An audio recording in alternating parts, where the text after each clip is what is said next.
สวรรณเขตสปป.ลาวตำรวจกองบังคับการปราบปรามสามารถจับกุมชายสัญชาติลาวผู้ต้องหาตามหมายจับของศาลจังหวัดอุบลราชธานีในข้อหาสมคบกันฟอกเงินหลังจากที่เจ้าหน้าที่ได้รับแจ้งจากสายลับว่ามีเครือข่ายยาเสพติดของเจ๊นางซึ่งเป็นเครือข่ายยาเสพติดชาวลาวแขวงสวรรณเขตโดยติดต่อกับทางสายลับทางไลน์และโทรศัพท์ขายยาบ้าให้กับสายลับในราคามัดละ 40,000 บาทโดยได้มีการนัดส่งยาบ้ากันที่บริเวณถนนสายยุทธศาสตร์เขมราช3แยกถ้ำเสือ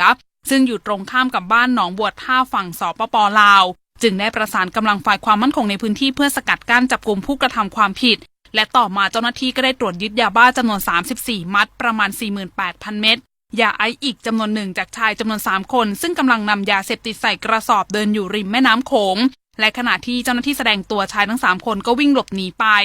โดยจากการตรวจสอบพบว่าบัญชีที่สายลับโอนเงินไปนั้นมีการเคลื่อนไหวเงินเป็นจำนวนมากกว่า20ล้านบาทต่อเดือนจึงมั่นใจว่าเป็นบัญชีที่เปิดทำธุรกรรมทางการเงินที่เกี่ยวข้องกับยาเสพติดจนต่อมานั้นศาลจังหวัดอุบลราชธานีค่ะก็ได้อนุมัติหมายจับนายจันทวงศ์สัญชาติลาวและสืบสวนจนทราบว่าผู้ต้องหานั้นกำลังจะเดินทางผ่านสนามบินสุวรรณภูมิจึงมีการประสานกองกำกับการสืบสวนปราบปรามกองบังคับการตม.2 เข้าจับกุมดำเนินคดีตามกฎหมายต่อไป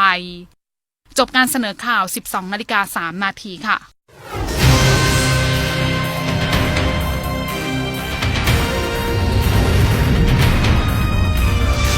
เสนอข่าวโดยสำนักข่าว INN